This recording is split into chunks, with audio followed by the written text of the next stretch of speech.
తెల్లారుతుంది. Tea తెచ్చాను. మొహం కడుకుంటావా? రాత్రంతా నిద్రపోతేనే కదా మొహం కడుకోవడానికి.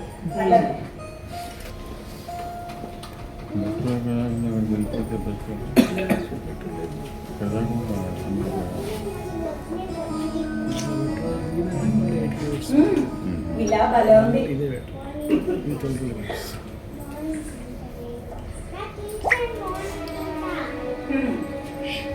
నాకు ఒకటి అనిపిస్తుంది. నాకు కూడా. ఏంటది చెప్పు. ఇప్పటికిప్పుడు ఇలాగే సంతోషంగా చచ్చిపోతే బాగుండను.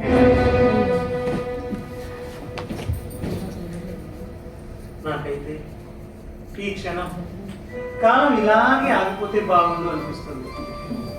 కానీ అది కాని పని కదా.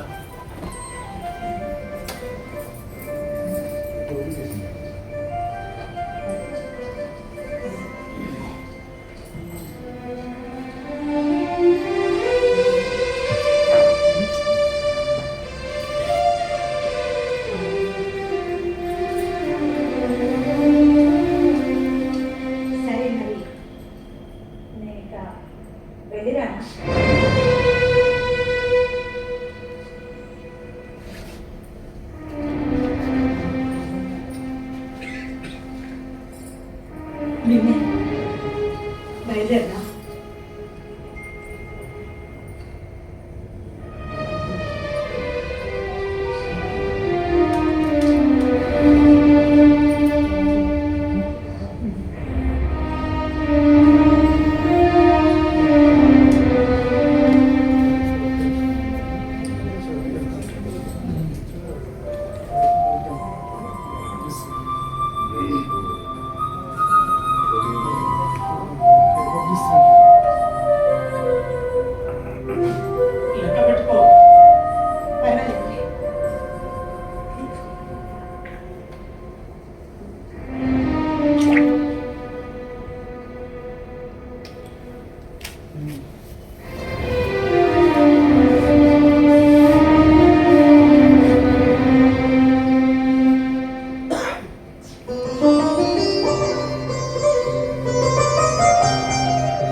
ఏమైంది? మంచిగా తేరా? వద్దు, అది అది అక్కడ ఉంది. పామా? అది గుమ్మ దగ్గర అక్కడ నిలబడి ఉంది. పడక విప్పి దగ్గర మొసలు పడుతుంది. భయం వేస్తుంది. నువ్వు వెళ్ళి దాన్ని బయటికి పంపించవా? పంపిస్తారా? వద్దు, అది నిన్ను సాటేస్తే వద్దు. అది ఇప్పుడు లోపలికి వస్తుందా? ఉండు, అడిగి చెప్తా.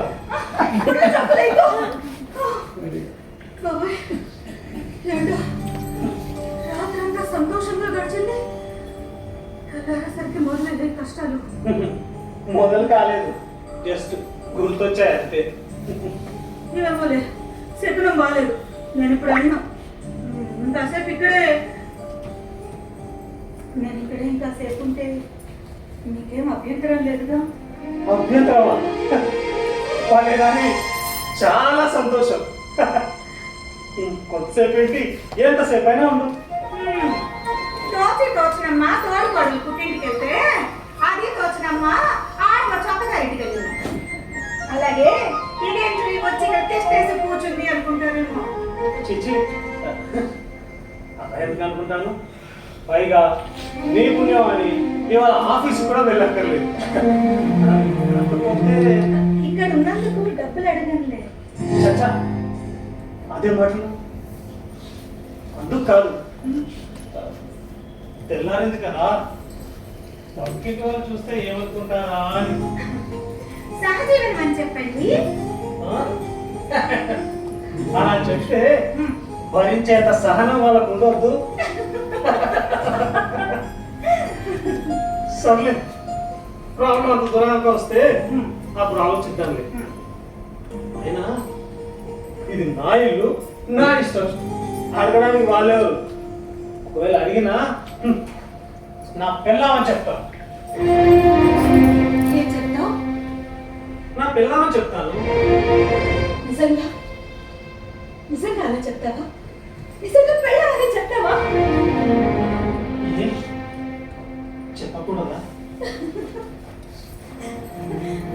అబద్ధమే ఇంత అందంగా ఉందంటే అది నిజమైతే ఇంకెంత ఆనందంగా ఉంటుందో. నాకు ఎంత సంతోషంగా ఉందో. నేను నేను మందు తాగచ్చా? ఇంత పోతున్నా. సరే నేను చెప్తాను. రాత్రి ఏమన్నా ఇది తాగితే మాట్లాడినప్పుడు మన భావాలన్నీ దీని అకౌంట్ లో వెళ్ళిపోతాయి అన్నావు కదా. అవును. ఇంతకాలానికి నా భావాలు చెప్పుకోవడానికి సరైన టైం దొరికింది. కాదు కాదు, వినేవాడికి నువ్వు దొరికావు. అందుకని ఇది తాగు. నీకు తాగాలనిపిస్తే తాగు. నువ్వు తాగి మాట్లాడినా నీ మాటలు నేను నమ్ముతాను. వద్దు. మనం మొట్టమొదటిసారి ఎప్పుడు ఎక్కడ కలిసామో నీకు గుర్తుందా? ఏమో, నాకు సరిగ్గా గుర్తులేదు.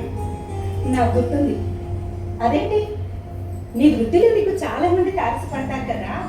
అలాంటిది మనం ఫస్ట్ టైం ఎక్కడ ఎప్పుడు కలిసామో నీకెలా గుర్తుంది అనే అనుమానం వస్తుందేమో కదా. కానీ నాకు గుర్తుంది.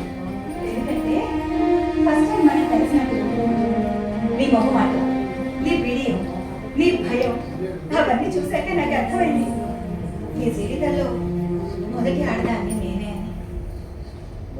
చివరి ఆడదాన్ని కూడా నువ్వే. నమ్ముతాను. అలా అని మంచోనే కాదు, నాకు కూడా పెళ్లి చేసుకోవాలనే ఉండేది.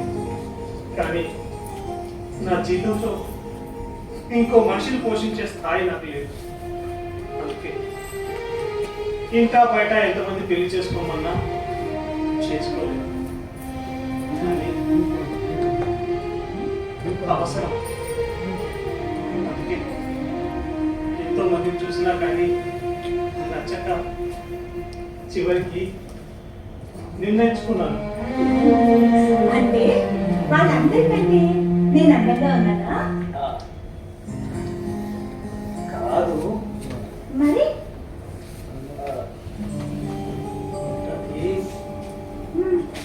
అది చెప్పు. వద్దులే, చెప్తే నీకు కోపం వస్తుందేమో.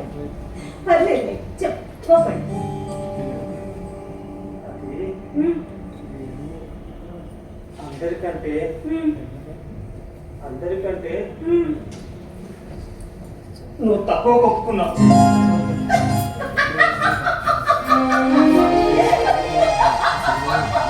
అందుకు నచ్చానా?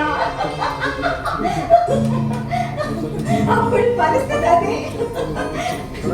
ఏదో పీటల మీదకి వచ్చిన అవసరం.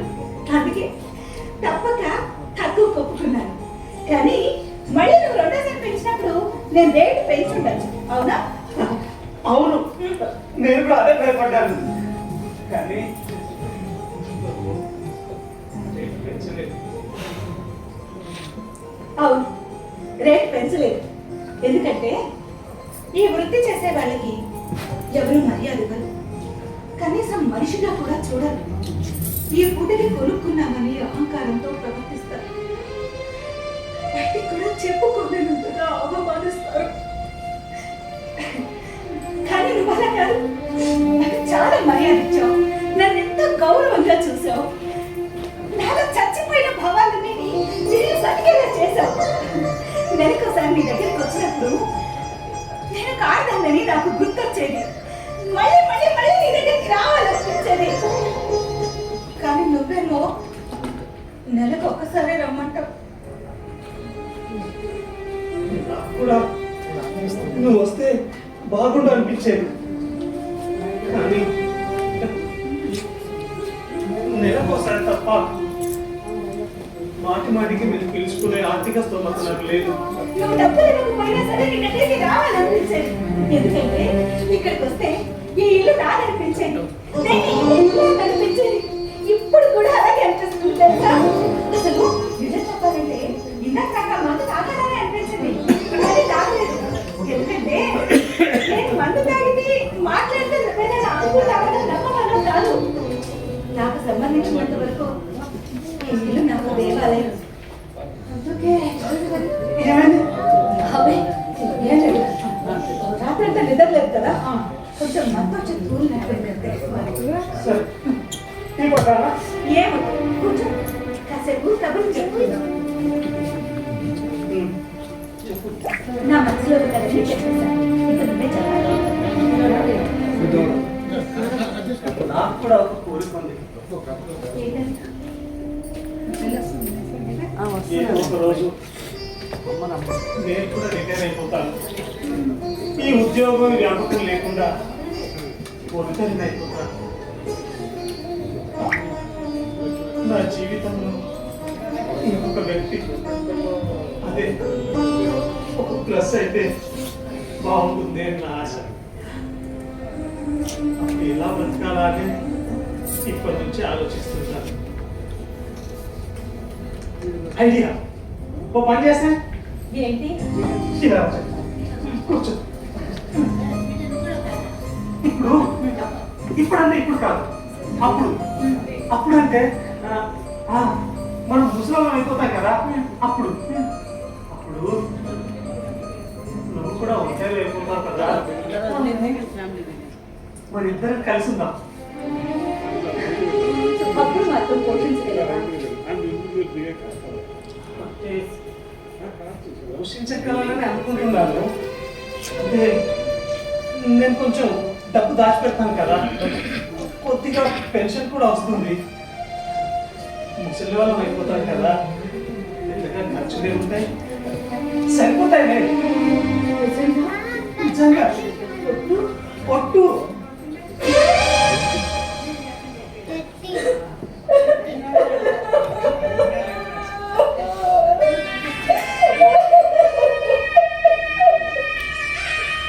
ఏమైంది?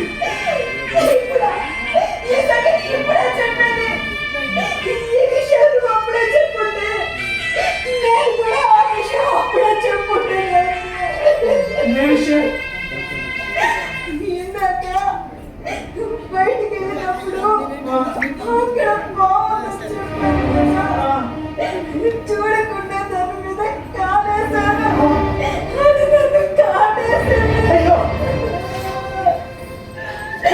అప్పుడే ఇంటికి వెళ్ళిపోదాం అనుకున్నాను, కానీ అక్కడ ఒంటరిగా దిక్కులేదు దానిలో చచ్చే కంటే నీ చేతిలో ఇక్కడే చచ్చిపోవాలనిపించి వచ్చేసాను. హాస్పిటల్ కదా, పద. హాస్పిటల్ అంటే అవసరమైన ఖర్చులు. పర్వాలేదు, నీకంటే నాకేది ఎక్కువ కాదు. నా తల తాకట్టు పెట్టాలి సరే, నేను కాపాడుకుంటాను. పద. ఇందాక నువ్వు అన్నావే ముసలి అయ్యాక కలిసి ఉండాలని, నువ్వే చెప్పుకుంటే నాకు కాటేయాలని హాస్పిటల్కి వెళ్ళిపోయేదాన్ని. అయ్యో, అప్పుడు నాకు చచ్చిపోవాలనిపించింది, ఇప్పుడు బతకాలనిపిస్తుంది. హాస్పిటల్కి తీసుకెళ్ళు. పద. నువ్వు బ్రతుకుతావు. బతకాలి, ఎందుకంటే ఇప్పుడు నేను కొట్టేదాన్ని కాదు. నేను ముసలి అయ్యాక నీతో కలిసి బతకాలి కదా, నేను చచ్చేదాన్ని నీతో కలిసి బతకాలి కదా. నేను బతుకుండాలి, తీసుకెళ్ళు. కదా బ్రతుకుతావు. నువ్వు కాసేపు మాట్లాడ. మాట్లాడి తర్వాత మాట్లాడటానికి నేను ఉంటాను. ఉంటా. ఉంటా. నువ్వు నా కోసం ఉండాలి. నాతో ఉండడానికైనా నువ్వు ఉండాలి. నో నో, నిద్రపోకు. లే లే, నేను బ్రతికించుకుంటాను. లే, పద. నేను బ్రతికించుకుంటాను. వీరు అనాథలుగా మిగిలిపోకూడదని ఈ 1+1గా కలకాలం కలిసి బతకాలని, అందుకోసమైనా కాదు అతని కోసమైనా ఆమె బతకాలని కోరుకుందాం.